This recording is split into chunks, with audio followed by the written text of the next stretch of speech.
എൻ്റെ ഭാര്യയാണ് ശ്രീലക്ഷ്മി അഗ്നിദേവ് വർമ്മ. എല്ലാവരും കണ്ണുമിഴിച്ച് അവരെ നോക്കി നിന്നു. സർ, പ്രിൻസിപ്പൽ അവനെ തന്നെ നോക്കി. എൻ്റെ ഭാര്യയെ തൊട്ടവനെ തല്ലിയതിൽ തെറ്റൊന്നും ഞാൻ കാണുന്നില്ല. സോറി സർ, ഇനി അങ്ങനെയൊന്നും ഉണ്ടാവില്ല.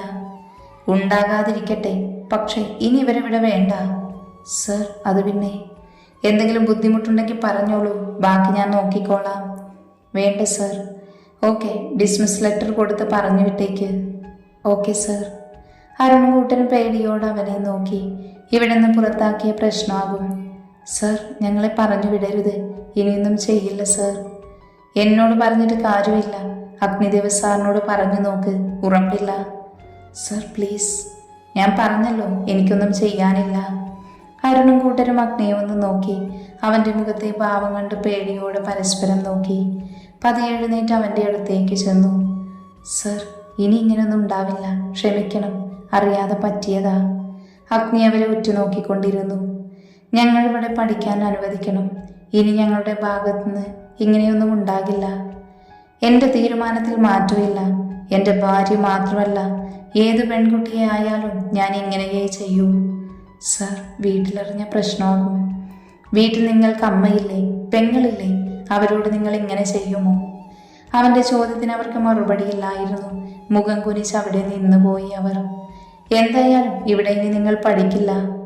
അവൻ്റെ തീരുമാനത്തിൽ മാറ്റമില്ല എന്നറിഞ്ഞതും എല്ലാവരുടെയും മുഖം മാറി. അരുൺ പകയോട് അവരെ നോക്കി. അഗ്നിയുടെ നെഞ്ചിൽ ചേർന്ന് നിൽക്കുന്നവളെ കാണി അവൻ്റെ രക്തം ചൂടുപിടിച്ചു. അവളുടെ ശരീരത്തിലൂടെ അവൻ്റെ കണ്ണുകൾ ഓടി നടന്നു. അത് കണ്ട പോലെ അഗ്നി അവനെ രൂക്ഷമായൊന്ന് നോക്കി. അരുൺ മുഖം താഴ്ത്തി പിടിച്ചു. അഗ്നി കിച്ചുവിനെ ഒന്ന് നോക്കി. അതിൻ്റെ അർത്ഥം മനസ്സിലായ പോലെ അവൻ ഫോണെടുത്ത് ആർക്കോ മെസ്സേജ് ചെയ്തു. Sir, dismiss letter. പ്രിൻസിപ്പൽ അങ്ങോട്ട് വന്ന് ലെറ്റർ അഗ്നിയുടെ കയ്യിൽ കൊടുത്തു. അവനത് നോക്കിയിട്ട് പെണ്ണെടുത്ത് സൈൻ ചെയ്ത് തിരിച്ചു കൊടുത്തു. കൊടുത്തേക്ക്. അഗ്നി അത് പറഞ്ഞതും അയാൾ അവർക്ക് ലെറ്റർ കൊടുത്തു. അപ്പം ഇനി പോകാലോ? അരുൺ ഒന്നുകൂടെ ലച്ചുവിനെ നോക്കിയിട്ട് തിരിഞ്ഞു നടന്നു. എന്ന് നമുക്ക് പോകാം? അഗ്നി കിച്ചുവിനോട് ചോദിച്ചു. അവൻ തലയാട്ടി ബാക്കിയുള്ളവരെ നോക്കി. സർ, എന്താ? അത് സാറിൻ്റെ വൈഫാണെന്ന് അറിഞ്ഞിരുന്നില്ല. അറിയിക്കണമെന്ന് തോന്നിയില്ല. ഓക്കെ സർ, ഞങ്ങൾ പോകുക. അഗ്നി ലച്ചുവിനെ ചേർത്ത് പിടിച്ച് കാറിൻ്റെ അടുത്തേക്ക് നടന്നു. എന്ന് ഞങ്ങളും ഇറങ്ങുക. ഇവരെ ഞങ്ങൾ വിട്ടോളാം. എന്നാ ഓക്കെ. കല്ലു, ഞങ്ങൾ നേട്ടൻ്റെ കൂടെ പോകുക. കല്ലു കാർത്തിയെ ഒന്ന് നോക്കി. അവൻ അവളെ നോക്കി കണ്ണ് ചിമ്മി കാണിച്ചു. കിച്ചു, എന്നാ ശരി. കിച്ചു ആദ്യം നോക്കിയിട്ട് തലയാട്ടി കാറിലേക്ക് കയറി. അഗ്നി ലച്ചുവിനെയും കൊണ്ട് പിറകിലേക്ക് കയറി. കല്ലു കിച്ചൻ്റെ കൂടെ മുൻപിലും. കാർത്തി ആദ്യവുമായ എല്ലാം അവളുടെ കാറിലും കയറി. ലച്ചു അഗ്നിയുടെ നെഞ്ചിലേക്ക് ചേർന്ന് കിടന്നു. അപ്പോഴും അവൾ വിറയ്ക്കുന്നുണ്ട്. ശ്രീ, ഒന്നുമില്ല, വെറുതെ ടെൻഷനാകില്ലേ? അവൻ അവളെ തലോടിക്കൊണ്ട് പറഞ്ഞ് തലയിൽ ഉമ്മ വെച്ചു. അങ്ങനെ കിടന്നെപ്പോഴും അവൾ മയങ്ങിപ്പോയി.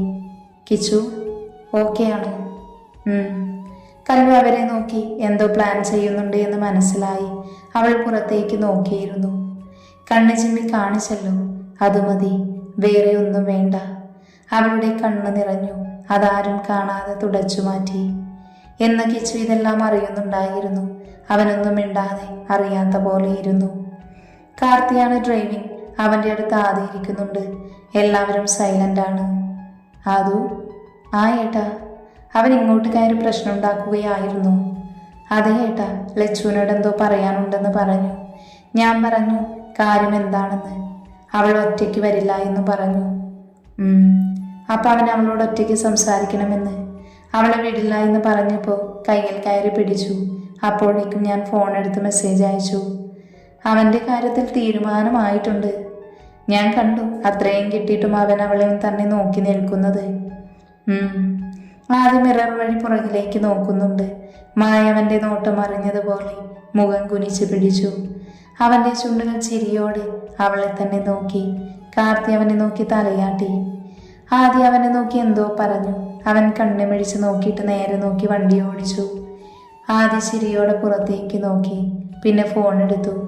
വിച്ചു എന്ന കോണ്ടാക്ട് എടുത്ത് മെസ്സേജ് അയച്ചു. മായ മെസ്സേജ് ടോൺ കേട്ട് ഫോൺ എടുത്ത് നോക്കി. ആദ്യേട്ടനെന്ന് കണ്ടതും അവൻ മുൻപിലേക്ക് നോക്കി. അവൻ കണ്ണടച്ച് കാണിച്ചു. അവൾ വേഗം മെസ്സേജ് നോക്കി. നിനക്കെന്താ എന്നെ ഒന്ന് നോക്കിയാൽ? അവൾ അവനെ നോക്കി എന്നിട്ട് ടൈപ്പ് ചെയ്ത് അയച്ചു. അവൻ മെസ്സേജ് ഓപ്പൺ ചെയ്തു. എന്തിനാ നോക്കുന്നേ? അവൻ പല്ല് കടിച്ചു എന്നിട്ട് ടൈപ്പ് ചെയ്ത് അയച്ചു. ദേ, എനിക്ക് ദേഷ്യം വരുന്നുണ്ട്. കാര്യം നിനക്കറിയില്ലേ? ഇല്ല, അറിയില്ല. വിച്ചു, നിന്റെ മറുപടി എനിക്ക് തൃപ്തിയല്ല. എനിക്ക് വേറൊന്നും പറയാനില്ല. അതെന്താ കാരണം പറ. കാരണം എൻ്റെ അച്ഛൻ പറയുന്ന ആളെ മാത്രമേ ഞാൻ കല്യാണം കഴിക്കൂ. അത് നിന്നോട് ഇപ്പോൾ തന്നെ കെട്ടണമെന്ന് പറഞ്ഞു പുല്ലേ? ഇല്ല, പറഞ്ഞില്ല. സമയമാകുമ്പോൾ ഞാൻ വീട്ടിലേക്ക് വരാം.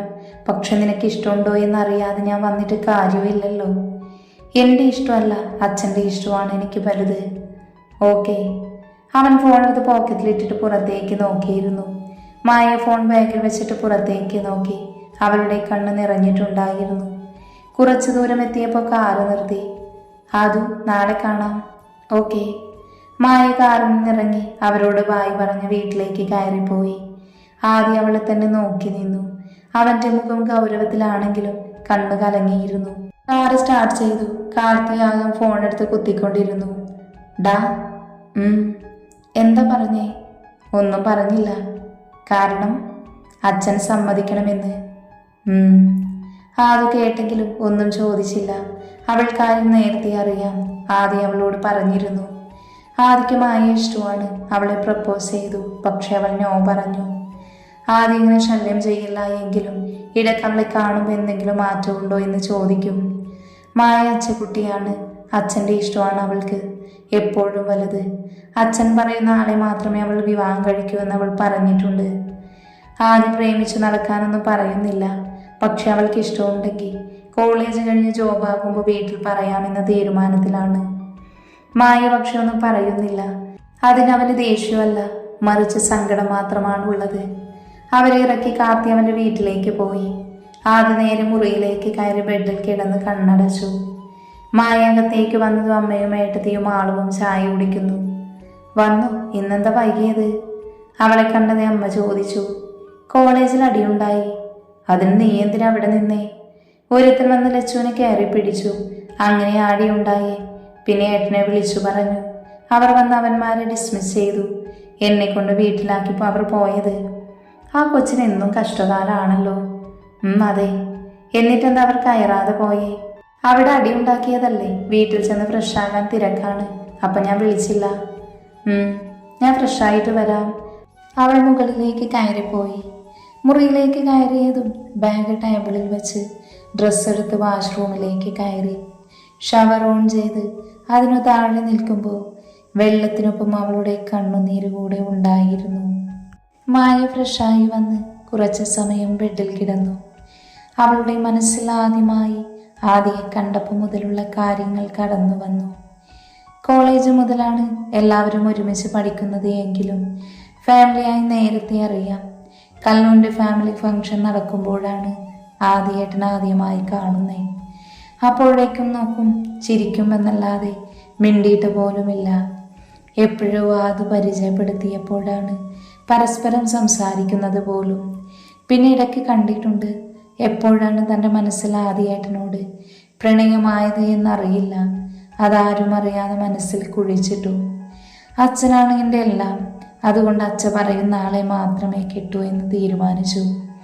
പക്ഷേ ആദ്യേട്ടനും എന്നെ ഇഷ്ടമാണെന്ന് പ്രപ്പോസ് ചെയ്തപ്പോൾ എനിക്കെന്ത് പറയണമെന്നറിയില്ലായിരുന്നു. നോ പറഞ്ഞു പോകുമ്പോൾ ആ മുഖം മാറുന്നതറിഞ്ഞു എങ്കിലും ഒന്നും അറിയാത്ത പോലെ നടന്നു.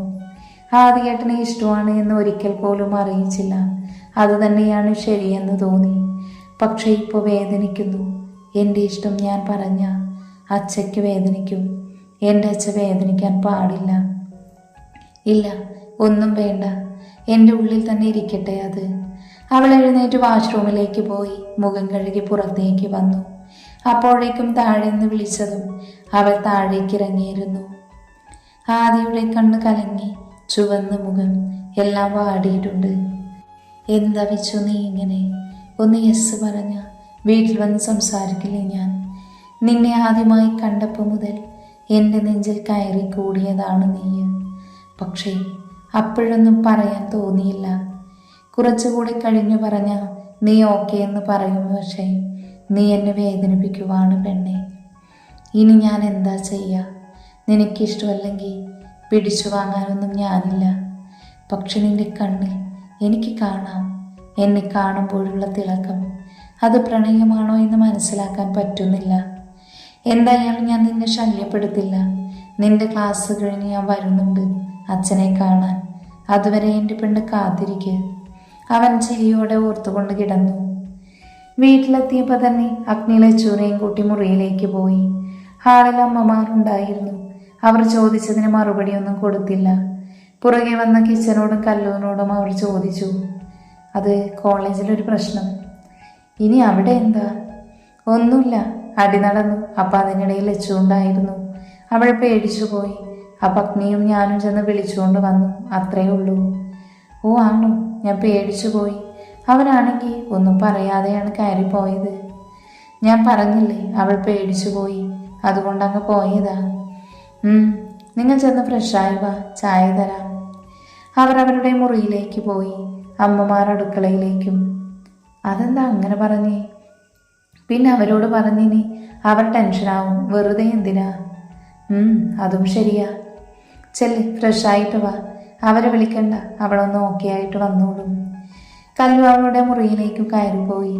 കിച്ചു അവൻ്റെ മുറിയിലേക്കും. അഗ്നി ഡോറ് തുറന്ന് അകത്തേക്ക് കയറിയതും ലച്ചുവിനെ സോഫയിലിരുത്തി അടുത്തിരുന്നു.